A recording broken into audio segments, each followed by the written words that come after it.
son español e galego. لغتي الأم هي اللغة العربية. زمانێکێکە لە ناسنامە و سیما ناسرەوەکانی هەرگەل و میلەتێک زۆرینەی ئەو میلەتانی کە زمانی دایکیان لەدەستداوە خۆشە لە ناو گەل و میلەتانی زلهێز تواونەتەوە و سیما و ناسنامەیان نەماوە.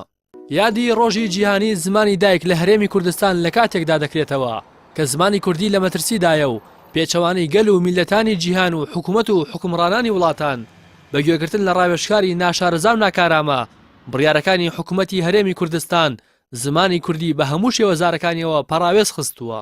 دوای ئەوەی وەزارەتی پەروەردەی حکوومەتی هەرێمی کوردستان سیستمی بەشێک لە قوتابخانەکانی بۆ زمانی ئینگلیزی گۆڕی هەرزوو ئەو پرۆسە شکستی هێنا و قوتابیان نەیانتوانی ئینگلیزی فێر بن و لە زمانی کوردیش دابڕان. بە جۆرێک بەشێکی زۆری قوتابیان نەیان دەتوانی بە زمانی کوردی ژمارەکان بنووسن و بخوێندنەوە.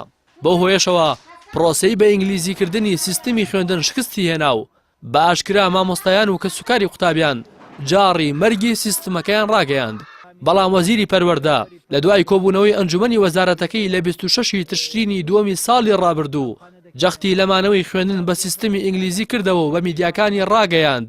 سیستمی خوێندن بەگشتی و هەردووانەی بیرکاری و زانستەکان بە تایبەتی بە ئینگلیزی دەخوێنرێت و تەنانەت دەبێت چالاکتریش بکرێن.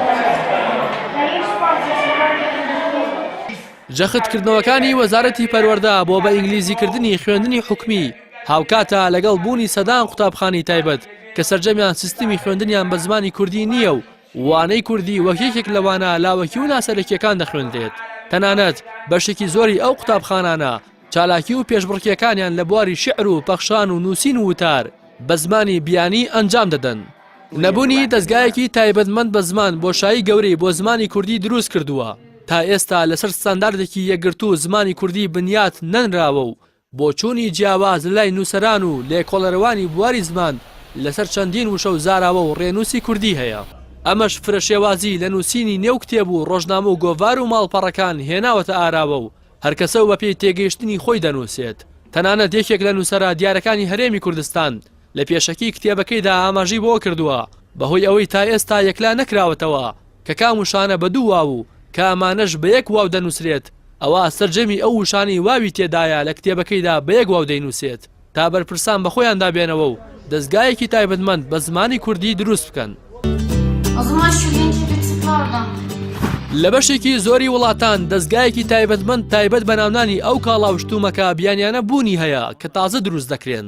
بە جۆرێک بەر لەوەی هاوردەی نێو بازاڕەکان بکرێن ناوێکی لە زمانی دایک بۆ دادەنرێت تا ناو وشەی بێگانە بەنێو زمانی فەرمی وڵات بڵاو نەبێتەوە. هەروەها زۆرینەی ڕاگەیاندنە کوردیەکان نیو هێندەی زمانی بیانی زمانی کوردی لە گواستنەوەی هەواڵ و ناوی بەرنامەکانیان بەکار نایەنن. ئەمەش ڕاستەوخۆ پێچەوانەی یەکێک لە ئەرکا سەرەکیەکانی ڕاگەیاندنە کە پاراستنی شوناس و کولتور و زمانی هەرگەل و میلەتێکە. پێویستە ئەوەش بوترێت پاراستن و زیندوو ڕاگرتنی زمانی دایک لەگەڵ فێربوونی زمانی بیانی و پێشکەوتنی تاکی کوردژ نییە، بەڵکو ئەو وڵاتانەی کە توانیویانە زمانی ڕەسەنی خۆیان بپارێزن زیاتر توانیویانە لەگەڵ پێشکەوتنە جیهانیەکان و تێکەڵبوون بە کولتور و زمانی وڵاتانی دیکە هەنگاو بنێن.